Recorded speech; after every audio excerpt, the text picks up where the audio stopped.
Hey everybody, Ron Phillips here, and so I've been, for the first part of January, thinking a lot about goals and how to present goals to you, and I thought about doing maybe a webinar and maybe doing a really big goal program.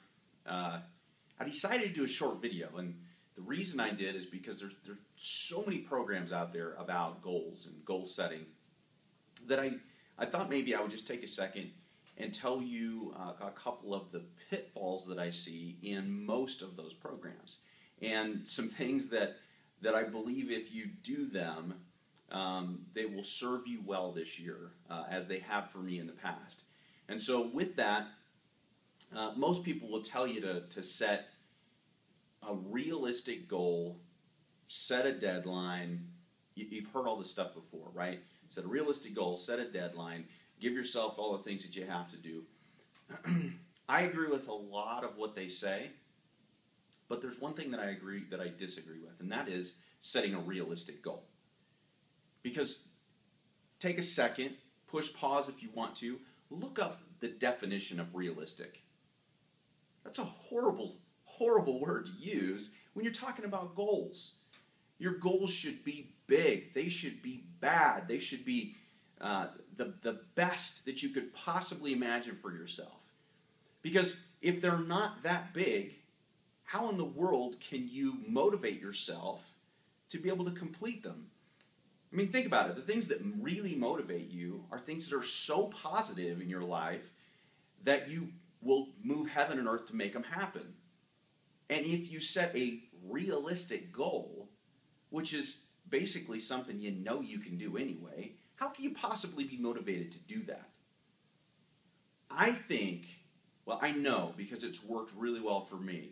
If you make a huge, massive goal that you don't think that you can actually hit, aim super high. There's a couple of reasons for that. The first is what I just said, you have to be motivated. And in order to be motivated, you need a big, big goal and a big, big payoff. But the second thing is, you know what, I know in your life, because it's true in mine, that life gets in the way. I mean, even if you set the best goals you could possibly set, and you even put down all of the stuff that you've got to do to get those goals, life can throw a wrench in. And when it does, gosh, wouldn't it be great to set your goal here, and if life does throw you a curveball, you show up just a little short of your goal, you still killed it, right?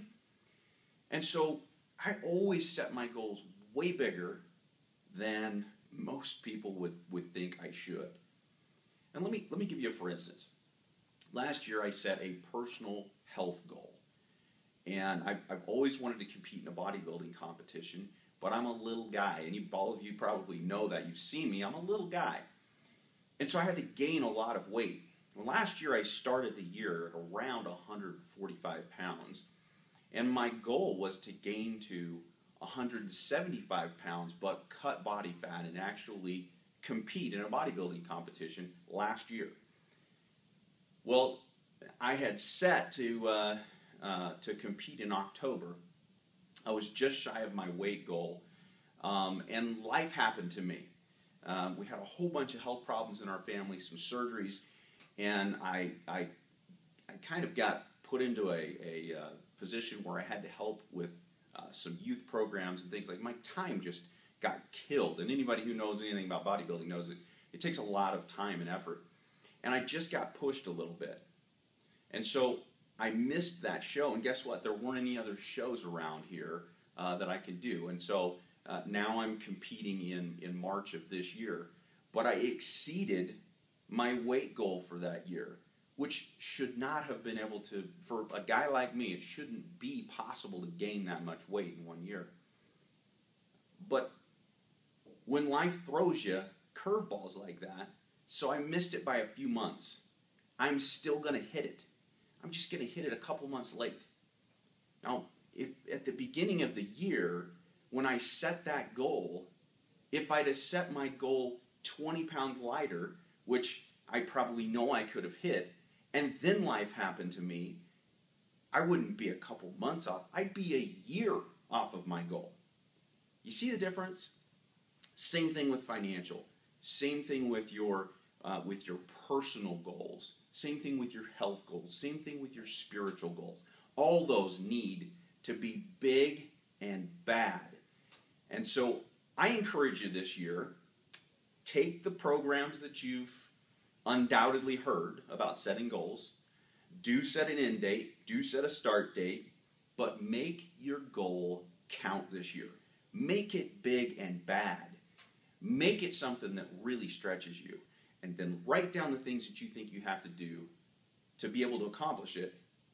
And then double all of the activity that you think you have to do to accomplish it. And you will get close.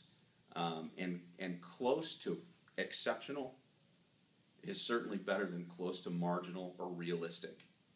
That's my tip on goals. I hope it helps. It has really, really done wonders for me in my life. And if you want more about goals, just email me. I'm happy to do some more videos if you guys want them. But I think this is what's really going to help you out. Thanks a lot for listening. Hope this helps. If it does, leave a comment. Appreciate it.